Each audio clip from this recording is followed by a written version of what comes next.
আমার এই জিনিসটা কেন তারা গায়েব করছে, কারা গায়েব করছে, এবং যারা গায়েব করছে তাদের ব্যাকগ্রাউন্ডটা কী আসলে।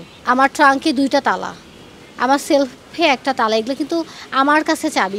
এটা তো মানে এরা কি করছে, জিনিসটা হয়তো পরে ভাঙছে, এরা আসলে পুরো জিনিসটা সহই নিয়ে গেছে। তাহলে তো সিসিটিভির ফুটেজটা দেখলেই ক্লিয়ার হচ্ছে জিনিসটা নামাইছে কারা। এই সিসিটিভির ফুটেজটাই আমাকে দিচ্ছেন। জি, আসসালামু আলাইকুম। আমি নুসরাত জাহান মিম। আমি শিশু বিকাশ ও সামাজিক সম্পর্ক বিভাগের 32 ব্যাচের একজন শিক্ষার্থী। আমার এই বছরই পোস্ট গ্রাজুয়েশন কমপ্লিট হয়েছে।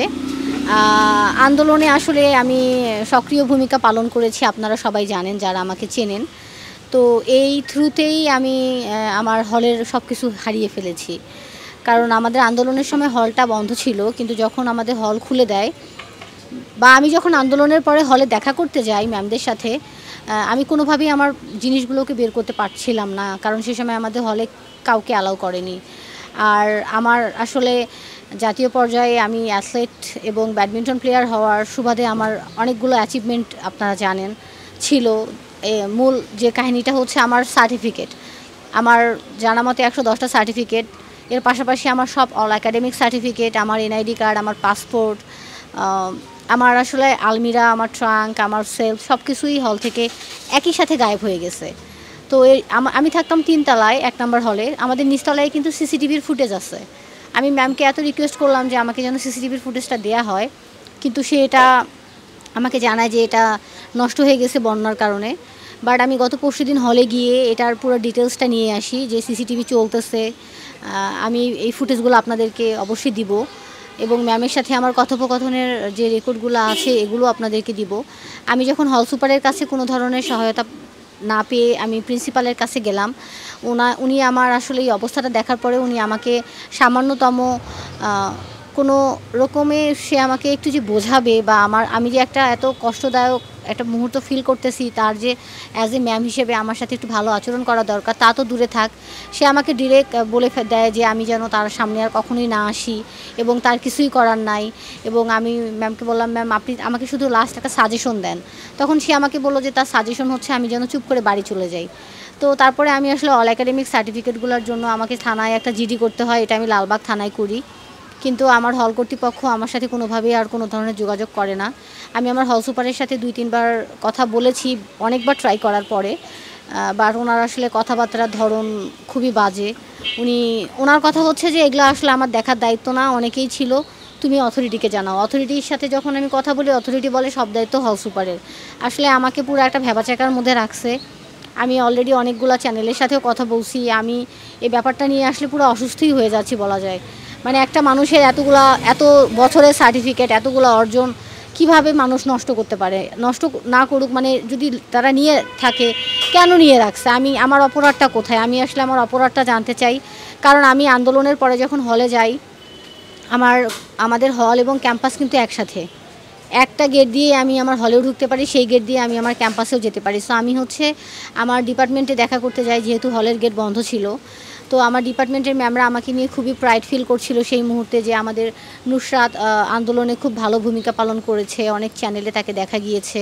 তো তারা আমার ছবিগুলো দেখতে চাচ্ছিল। আমি যখন তাদেরকে আমার ছবিগুলো দেখাচ্ছিলাম, তো ওই হল সুপার কিন্তু আমারই আবার ডিপার্টমেন্টের ম্যাম, ওনার নাম মৌসুফা হক। উনি হচ্ছে অ্যাসোসিয়েট প্রফেসর আমাদের child development and social relationship ডিপার্টমেন্টের। তো ওই ম্যাম একটা পর্যায়ে যখন ওনাকে আমি ছবিগুলো দেখাতে যাই, উনি খুবই বিরক্তি বোধ করে এবং আমাকে জাস্ট বলে যে এই সমস্ত জিনিস আমাকে দেখাইতে হবে না।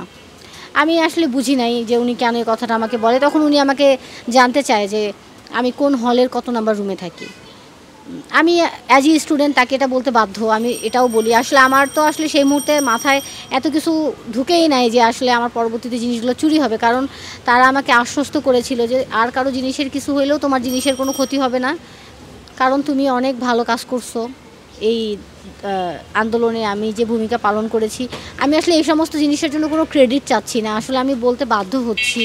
কারণ এটা ছাড়া আসলে আমি আর কোনো কারণ দেখতেছি না যে আমার জিনিসগুলো কেউ গায়েব করে দিবে। এত বছর থেকে আমি হলে আছি, আমার কখনো কিছু চুরি হইল না। ঠিক এই আন্দোলনে আমি জয়েন করার পরে আমার জিনিসগুলো গায়েব হইল। তাহলে আমি আন্দোলনের কথাটা কেন বারবার বলতেছি? নিশ্চয়ই এটার সাথে আমার এই জিনিসগুলো চুরি হওয়ার একটা সম্পর্ক থাকতে পারে, আমার ধারণা এটাই। এবং সিসিটিভির ফুটেজ না দেওয়ার কারণ কি?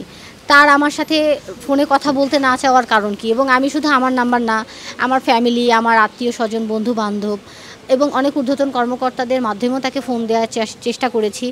উনি কারো ফোনই রিসিভ করে না। ইভেন কথা কণ্ঠ পেলেই হচ্ছে উনি ফোন কেটে দেয়। মানে আমার ব্যাপারটা নিয়ে কেউ কথা বলতে চাইলেই উনার কিছু করার নাই।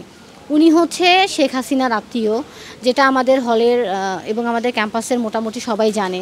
এবং ওনার দাপটটা যে কীরকম ছিল, আমরা যখন শিক্ষার্থী ছিলাম আমরা জানি। ওনার সাথে স্বাভাবিকভাবেও কোনো প্রশ্ন করা যেত না। অ্যাজ এ ম্যাম আমরা এই শিক্ষার্থী হিসেবে যে ওনার সাথে একটু কথা বলবো, ওনার সাথে আমরা ভয়ে কেউ কথা বলতাম না। আমরা সবসময় ওনাকে অ্যাভয়েড করার চেষ্টা করতাম, কারণ আমাদের মনে হতো যে ওনার সাথে কথা বলতে গেলেই হয়তো দিনটা খারাপ যাবে, কারণ ওনার আচরণগত দিকটা এতটাই বাজে। এবং আমি অলওয়েজ যেটা আমি আমার পার্সোনালি, এখানে আসলে অন্য কেউ তো কথা বলতেছে না, যেহেতু আমার ব্যাপার আমাকেই বলতে হচ্ছে। আমি হলের অন্যান্য মেয়েদের হয়েও যদি বলতে যাই বা আমি আমার নিজের ভাষ্যমতেও যদি বলি, তাহলে আমি বলবো যে মৌসুফা ম্যামকে আমাদের হল বলেন, আমাদের ক্যাম্পাস বলেন, শিক্ষার্থীরা বলেন বা টিচাররা বলেন, ওনাকে আসলে কেউই পছন্দ করে না। এটা হচ্ছে ওনার একটা আলাদা রকম পাওয়ার। উনি শেখ হাসিনার আত্মীয়, এই জন্য এখন পর্যন্ত উনি ওনার চাকরিতে অব্যাহত আছেন। কিন্তু ওনার এখন পর্যন্ত যে দাপট, একটি স্টুডেন্টের এত দিনের এতগুলো অর্জন সে যেভাবে সে করেছে, কে করেছে সেটা তো আমি জানি না, সেটা একমাত্র আল্লাহই জানেন। কিন্তু উনি যে আমাকে কোনোভাবে সহায়তা করতেছে না, এই জন্য আমি আসলে খুবই আপসেট। এবং আমি ম্যামের প্রতি আমি খুবই আশাবাদী যে উনি হয়তোবা আমার এই নিউজগুলো যে বিভিন্ন চ্যানেল থেকে যাচ্ছে, এতেও যদি আল্লাহ তাকে হেদায়েত দান করে এবং সে যদি আমার এই ব্যাপারটা নিয়ে একটু কাজ করে, তাহলে হয়তোবা আমি সাকসেস হতে পারবো। এবং আমি সর্বসাধারণকে আহ্বান করতেছি, যাদের কাছে আসলে আমার জন্য যদি কিছু করার থাকে তারা যেন এটা করে। আমি একজন চাকরিজীবী, পাশাপাশি আমি ব্রাকি ইন্টার্নশিপও করছি। আমি মোটামুটি খুবই ব্যস্ত থাকার চেষ্টা করি আমার জীবনে। এখন অনেক ব্যস্ততায় আমার সময়ও কাটছে, কিন্তু হলে আমার যাওয়াটা এখন কোনোভাবেই সেফটি না, আপনারা জানেন, কারণ যেহেতু আমি অলরেডি অনেকগুলো চ্যানেলে নিউজ করে ফেলেছি। তো সবগুলো ব্যাপার মিলে আমি আসলে অনেকটা টেনশনের মধ্যেই আছি। আমার এতগুলো সার্টিফিকেট আমি কিভাবে পাবো? অল একাডেমিক সার্টিফিকেটগুলো আমি জিডি করেছি, এগুলো তুলতে গেলেও আমাকে অনেক হেনস্থা, অনেক দৌড়াদৌড়ি করতে লাগবে, কারণ আমার বোর্ড আলাদা। আমি ঢাকা বোর্ডের না, আমি দিনাজপুর বোর্ডের। তো আমি আমার অথরিটির কাছে আহ্বান করতেছি, তারা আমার সার্টিফিকেটগুলা অবশ্যই এটার একটা ব্যবস্থা তারা করবে, যদি কারো কাছে থাকে সে যেন এটা ফেরত দিয়ে যায়। আর আমার অল একাডেমিক সার্টিফিকেট, আমার এনআইডি, পাসপোর্ট, এগুলো তুলে দিবে আমার অথরিটি। এগুলো তুলে দিতে যা যা করণীয় দরকার তারা অবশ্যই সেটা করবে। আমি তাদের কাছে এটা শিক্ষার্থী হিসেবে, একজন সাধারণ শিক্ষার্থী হিসেবে দাবি রাখছি, একজন আন্দোলনকারী হিসেবে জাতির কাছে দাবি রাখছি, আপনারা আমার পাশে দাঁড়ান। আমার জন্য হলেও আপনারা প্রশাসনিকভাবে যদি আমাকে কোনোভাবে সহায়তা করা যায়, প্লিজ আপনারা এগিয়ে আসুন। এখানে শুধু যদি সার্টিফিকেটের কথা আমি বলতেছি, কারণ এগুলো খুবই ইম্পর্ট্যান্ট, কিন্তু আমার হলে আমার সবই ছিল। আমার জামা কাপড় থেকে শুরু করে আমার আলমিরাতে কিন্তু আমার একজোড়া কানের দুল, সোনার একটা চেন, একটা আংটি। আসলে আমাদের হল খুবই সেফ জায়গা। আমি 2017 সাল থেকে হলে থাকি। প্রথম বছর আমি গণরুমে ছিলাম, সেটা ছিল হচ্ছে 3 নাম্বার বিল্ডিং। এখন আমি 1 নাম্বার বিল্ডিংয়ে 323 নাম্বার রুমে যেহেতু থাকি, তো আমি কখনোই আসলে ওরকম ফিল করি নাই যে আমার জিনিস হারাবে, বা আসলে এরকম হল থেকে মোটামুটি কখনো কারো কিছু চুরিও হয়নি। আমাদের হলের সিকিউরিটিও ভালো ছিল। কিন্তু শুধু জিনিসগুলো না, জিনিসগুলো যে জায়গাটাই ছিল, সে ওগুলো সহই কীভাবে গায়েব হয়? একটা 2 পাল্লার আলমিরা 3 তলা থেকে নিচতলায় যে নামলো, একটা ট্রাঙ্ক, একটা সেলফ, কেউই দেখলো না, একটা সিসিটিভির ফুটেজ কাজ করলো না সেই মুহূর্তে। আমার হল সুপার জানলো না, আমার মেট্রন জানলো না, কিন্তু প্রত্যক্ষদর্শীরা কিন্তু সবাই আমাকে বলতেছে যে তারা আমার আলমিরাটা দেখছে। এটা আবার 3 নাম্বার হলের একটা মেয়ে নিয়ে গিয়েছিল। পরে ম্যামদের জোরাজুরিতে সে আবার সেটা 1 নাম্বার হলের নিচে রেখে যায়। আমি ম্যামের সাথে রিকোয়েস্ট করি মেয়েটার সাথে যেন আমাকে একটু কথা বলা দেয়, যদি আমি তার কাছ থেকে একটু হলেও কিছু জানতে পারি, বা কিছু যদি তার কাছে থেকে থাকে সেটা যদি আমি নিতে পারি। আসলে আমার সেখানে ব্যাডমিন্টনেরও অনেক দামি দামি অ্যাক্সেসরিজ ছিল। আমি আসলে কী বলবো, আমার আসলে বলার কিছুই নাই। আমি এখানে মূল যে জিনিসটা ফোকাস করতে চাচ্ছি, এটা হচ্ছে আমার সার্টিফিকেট, যেটা আমার সারা জীবনের অর্জন। কারণ আমি এখন খেলাধুলার সাথে সেভাবে জড়িত না। আমি একটা সময় আমি ক্লাস 4 থেকে রেগুলার খেলাধুলা করেছি। আমার পোস্ট গ্রাজুয়েশন পর্যন্ত 2023 পর্যন্ত আমি একজন রানিং প্লেয়ার ছিলাম। কিন্তু আসলে সময়ের সাথে সাথে ব্যস্ততার কারণে আমি খেলাধুলা থেকেও বর্তমানে এই 2024 সালটায় আমি মোটামুটি সময় দিতে পারিনি। কিন্তু আমি জাস্ট কল্পনা করতে পারি না যে আমার সার্টিফিকেটগুলো নাই। এটা আসলে একটা অকল্পনীয় বিষয়, আর এটা আমাকে আসলে মানসিকভাবে খুবই ভেঙে দিচ্ছে বারবার, জামা কাপড় বা সোনার জিনিস যাই হারাক না কেন এগুলো আমার টাকা পয়সা হইলে আমি কিনতে পারবো, কিন্তু আসলে সার্টিফিকেট আমি কোথায় পাবো? এটার জন্য প্রশাসন প্লিজ আপনারা আমাকে সহায়তা করেন। আমার পরিচিত ভাই বোনেরা যারা আছেন, আমার ছোট বড় যারা বিভিন্ন পজিশনে আছেন, যারা আমাকে সহায়তা করতে পারবেন, আমি আপনাদের কাছে অনুরোধ জানাচ্ছি যে প্লিজ আপনারা যে মাধ্যম থেকে পারেন আমাকে জাস্ট আমার সার্টিফিকেটগুলো উদ্ধার করতে সহায়তা করেন। কারণ আমার অথরিটি, আমার কলেজ কর্তৃপক্ষ, আমার ডিপার্টমেন্ট আর আমার হল সুপার, তারা কোনোভাবেই আমাকে সহায়তা করতেছে না এবং তারা আমার সাথে ভালো আচরণও করতেছে না। আমি আন্দোলনের সময়টা পুরোটা ঢাকাতেই ছিলাম এবং আন্দোলনে আমি 18 তারিখ থেকে আন্দোলনের সাথে জড়িত। 5ই আগস্টও আমি শাহবাগে ছিলাম আমাদের আন্দোলনটা যখন শেষ হইল। তারপরে আমি মোটামুটি একটু অসুস্থই ছিলাম, কারণ প্রত্যেক দিন আসলে অনেক স্ট্রাগল গেছে। অনেক সময় দেখা যাচ্ছে যে যানবাহনগুলোও অফ ছিল, রিকশায় বলেন, হেঁটে বলেন, সিএনজিতে বলেন, ভেঙে ভেঙে ভেঙে ভেঙে আমি মিরপুর 2 থেকে শাহবাগে গিয়েছি। তো আমি আফটার আন্দোলন, আমি আসলে আন্দোলনের দিন সন্ধ্যা 6টা থেকে আমার প্রচণ্ড জ্বর ছিল। আমি যখন 8 তারিখে সুস্থ হই, আমি 9 তারিখে সকালবেলায় হলে চলে যাই যে আমার জিনিসগুলো, তো ম্যাডামরা তো আমাকে আশ্বস্ত করছে যে আমার জিনিসের কিছু হবে না। ভাবলাম যে আমি তাহলে জিনিসগুলো আনতে যাই এবং সাথে 2জনকে, আমার 2টা কাজিনকে সাথে নিয়ে যাই, কারণ যেহেতু এতগুলো জিনিস আমাকে তো নিতে হবে। কিন্তু আমি রুমে গিয়ে যখন দেখি আমার রুমের তালাটাও নাই, অন্য একটা তালা, আমি চাবিটাও নিয়ে গেছি। কারণ আমাদের রুমটা 18 তারিখে 18ই জুলাই খোলা, 18ই আগস্ট খোলা হয়েছিল 30 মিনিটের জন্য, এবং তারা যে সময় যারা আসতে পারছে তারাই শুধু জিনিস বের করতে পারছে। 30 মিনিট থেকে 1 ঘন্টার মতো সময় দেওয়া হয়েছিল মেয়েদেরকে জিনিসপত্র নামানোর জন্য, কিন্তু রুম থেকে জিনিস নেওয়া শেষ, তারা আমাদের রুমের তালা চাবিও নিয়ে ফেলছে। কারণ ম্যাডামদের কথা ছিল, তোমাদের তো আর হলে থাকার জায়গা নাই, তোমরা তালা চাবি দিয়ে করবা কি, রুমের তালা চাবি আমাদেরকে দিয়ে দাও। প্রিন্সিপালের সাথে কথা বলার মতো কোনো মাধ্যম পাচ্ছি না, ওনার নাম্বারে, আমি যে নাম্বারে ফোন দিচ্ছি সেটাও বন্ধ। আর প্রশাসনিক, মানে আমি যে হলে যাব, যেমন আমি গত পরশুদিন যে হলে গেছি, মানে কয়েক জায়গায় আমাকে আটকাই দিছে, আমি কেন হলে যাচ্ছি, আমার হলের আইডি কার্ড কোথায়? আরে বাবা, আমার হলের আইডি কার্ড কীভাবে থাকবে? আমার হলের আইডি কার্ড তো হলের ভিতরেই ছিল, ওটাও তো আপনারা চুরি করে ফেলছেন, আমি আইডি কার্ডটা দেখাবো কীভাবে? পরে আমি মামাদেরকে বললাম যে মামা, আমার এখন হলে যাইতে লাগবে, জিনিসপত্রগুলো যে চুরি হয়েছে আপনারা তো সবই জানেন, এখন আমাকে একটু ঢুকে একটু জিনিসগুলোকে একটু অবজার্ভ করতে দেন।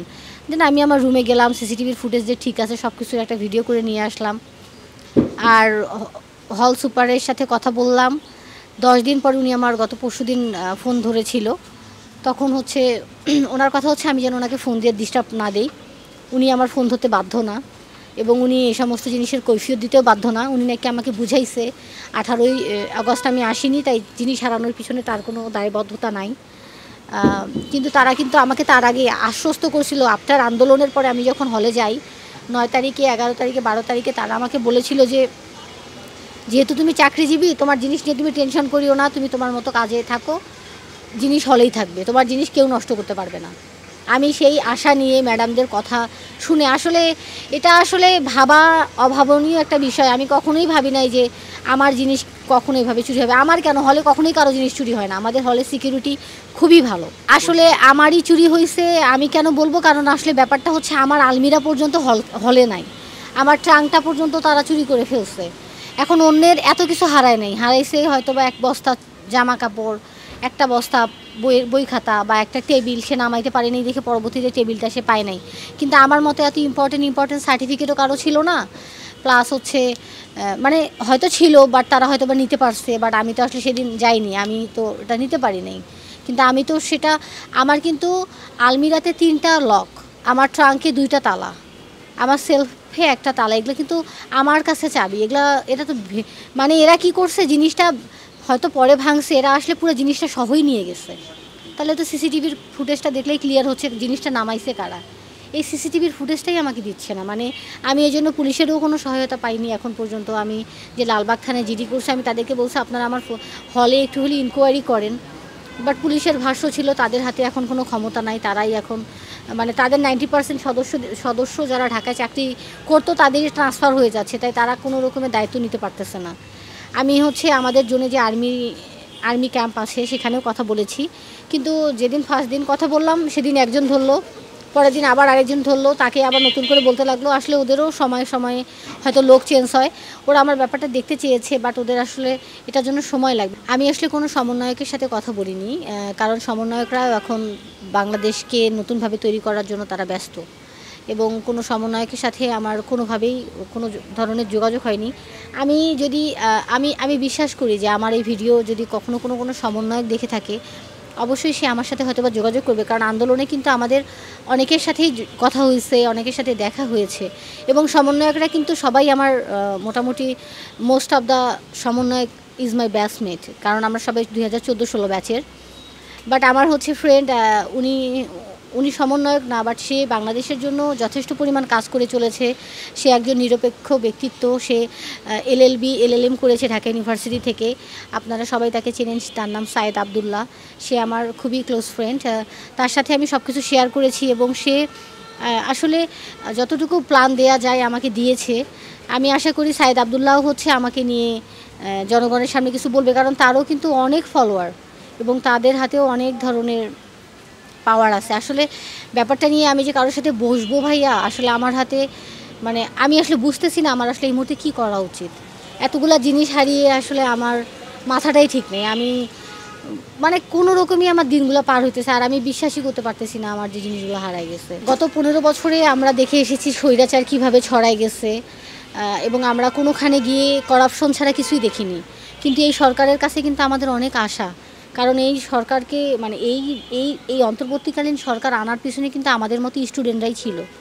তো as a student, as a আন্দোলনের মুভমেন্টকারী হিসেবে আমি এই সরকারের যারা শিক্ষা বিষয়ক সেক্টরে রয়েছেন তাদের কাছে আমার আহ্বান যে আপনারা আমাকে একজন সাধারণ শিক্ষার্থী হিসেবে বিবেচনা করে আপনারা যদি আমার এই ব্যাপারটা নিয়ে একটু তদন্ত করতেন।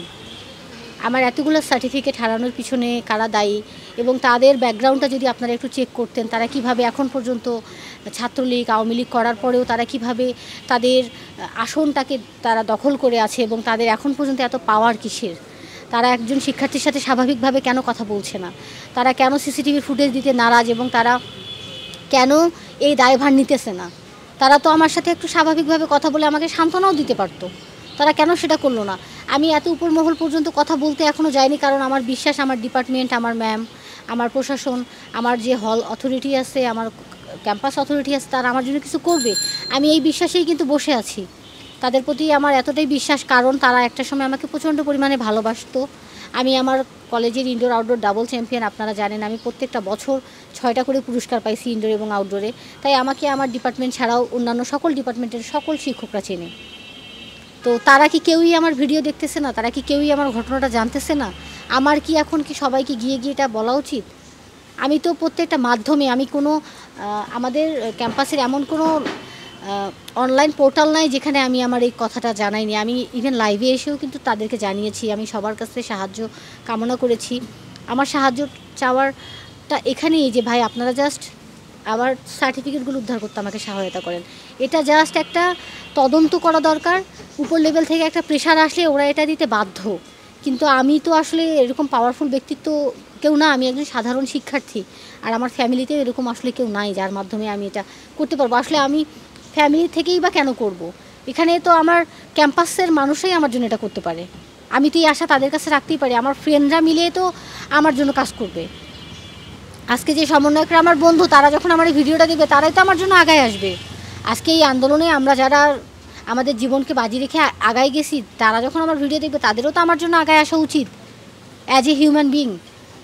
আর এই তত্ত্বাবধায়ক সরকার এদের যে মানে এরা তো এখনও নতুনভাবে সব কিছু শুরু করেছে, হয়তো বা তারাও এখন অনেক কিছু গোছায় উঠতে পারেনি, তাদের কাছে আমার নিউজটা যায়নি। আমি আশা করি আমার নিউজটা তারা দেখলে তারাও অনেক আপসেট ফিল করবে, তারাও আমাকে সমবেদনা জানাবে এবং এই ব্যাপারটা নিয়ে অবশ্যই তারা তদন্ত করবে।